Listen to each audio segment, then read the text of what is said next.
I guess related to that is falling out of an airplane. Your analogy with falling out of an airplane. I do that pretty well. And Well, we like that analogy. If you haven't heard it, and if you haven't heard it, where have you been? Because it's the analogy that we use the most. But it's like our physical friends say, Abraham, I have fallen out of an airplane and I have no parachute. What do you suggest I do now? And we say, hang on, it will be over in a little bit. And that's momentum, isn't it? That's right. it. And so sometimes there is a trajectory that you haven't practiced what you really want enough, and so that trajectory is going to play itself out. And will continue to play itself out until you replace it with a different trajectory. But the thing that we so want you to understand is that you don't have to dig down and get to the bottom of those negative trajectories. In fact, there is no bottom. Because the more you try to figure out what's gone wrong, the more the universe will reveal to you more evidence that it is going wrong. Law of attraction is just that way. And so if you will accept that there's no bottom, and so you will stop trying to get to the bottom of it, but instead just take the negative emotion as the indicator, and then at the next best opportunity, reach for a good feeling thought. And what we're saying to you today is, in many cases, not every case, in many cases, the next best opportunity is when you first awaken tomorrow morning. But it's a long time to wait. yes, But it is the next best opportunity. So once we convinced Esther of that, she didn't want to blow it for the day. right. In other words, she wanted to get there. She wanted to acknowledge that she was there. And we're not talking about bringing yourself to bouncing off the wall enthusiasm. We're not talking about getting so high that you want to go out screaming into the woods your appreciation of all life. We're not talking about that kind of momentum. There's usually not that kind of momentum first thing in the morning. We're just talking about having a feeling of satisfaction, a feeling of well-being, a feeling of right place, right time, a feeling of, isn't this a nice day, a feeling of at oneness with the universe, a feeling of appreciation that the sun is coming around whether you can see it behind the clouds or not, a realization that the earth is spinning in its orbit, and all things, most things that are important to you are really, really, really, really, really in a good place, and that everything is working out for you. Just make those general statements to yourself. Find someone who's easy to love and focus on them, or find something that you really appreciate and focus on that, or find something that doesn't have much dynamic in either case and just focus on that. In other words, sometimes Esther will just take a notebook and draw a room and move furniture around in the room just to see how it looks on paper. Just for fun. Not for any reason except that as soon as she gets back to the property, there's a desk she wants to move into the guest house because it would be much more comfortable. She realizes there's no place to really get ready in the guest house, and there's a guest there with no place to really get ready. And so she got out her notebook and had the best time just drawing a place for a guest to get ready in the guest house. You see what we're getting at? Mm-hmm. Now, it might not seem like life-changing things, but anything that occupies your mind in a way that feels good to you means you're in vibrational alignment with source energy. So you can hold yourself steadily on things that don't feel very important to you. And in that steady place of non-resistance about things that don't feel very important to you, insight comes about things that do feel very important to you. But you can't get to very important things that really feel good to you from an awareness of the very important things that you want are not happening. In other words, there's too much of a vibrational gap. Where if you start in the middle, not feeling particularly bad or good, and reach for feelings of satisfaction, as you maintain that sort of momentum, what begins to happen is thoughts begin to flow. And isn't life made up of day-to-day, lifetime experiences? Aren't they the conversations? Isn't it the day-to-day movement that makes up the majority of your life? Don't you really want this moment to be one of satisfaction rather than distress? Don't you want this moment to be one of clarity rather than confusion? Don't you want to feel humorous? Don't you want to feel lighthearted about life and about others?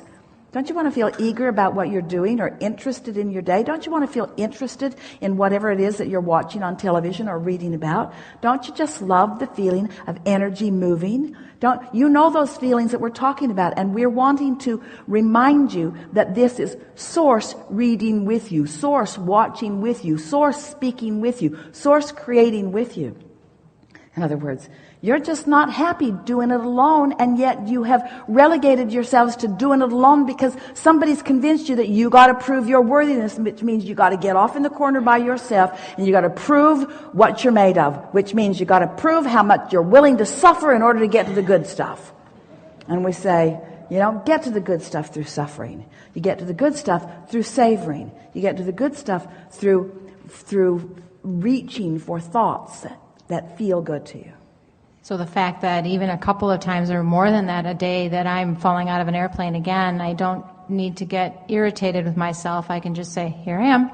And maybe every time I can catch it a little sooner so that I can maybe not fall all the way down to the ground. Well stated. You just get better and better at this. And as our friend was talking about this being tethered to this high-flying disc, we want you to understand this bungee cord is really resilient.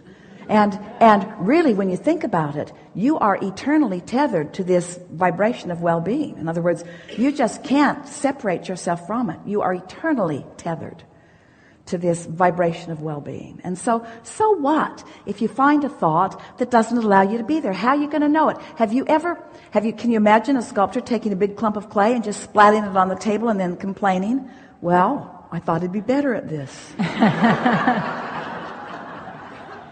I don't like that at all.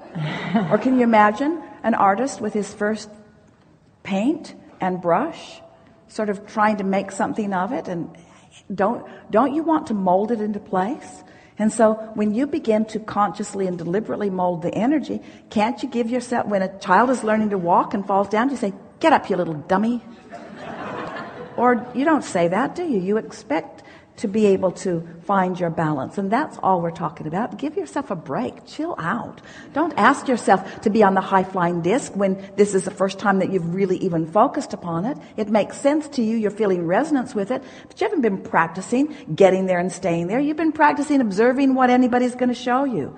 And you've been trying to gravitate toward things that feel good. That's why you choose the friends you choose and the programs you watch and the books you read. We know that you are wanting to guide your life. You've just never guided it with this sort of infinitesimal care and attention and understanding.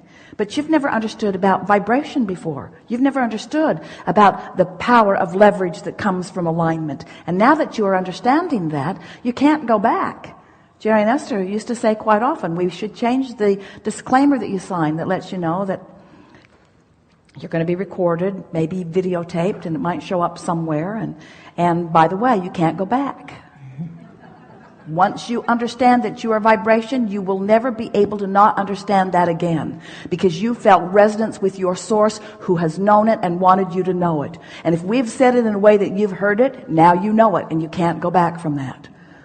Now that you know that you are the creator of your own reality, you cannot go back from that. You can never again blame someone else without knowing, it's not really your fault. We just rendezvoused on the Henri disc, and here we are together proving to each other where we are vibrationally. That's all that's going on here. It's not an indictment of our soul. It's not an indictment of our cleverness or our clarity. All it means is we just rendezvoused here because that's where we had our tuner tuned to. So here we are, enhancing one another's experience right here where we are.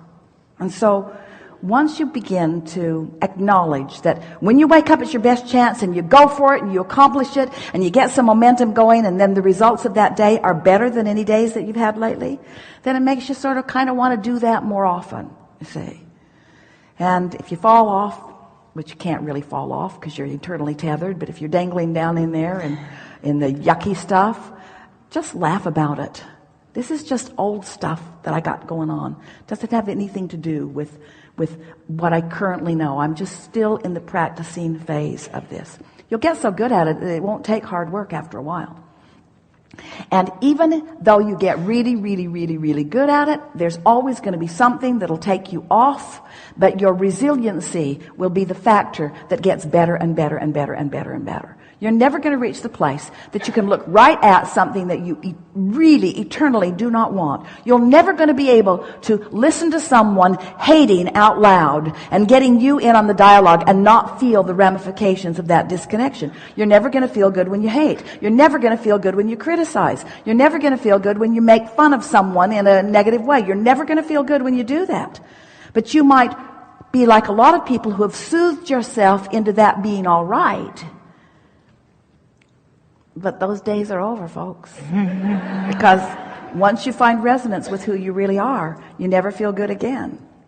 You'll throw your fits, you will, and they'll feel really bad, and you'll bounce back from them easily, you see.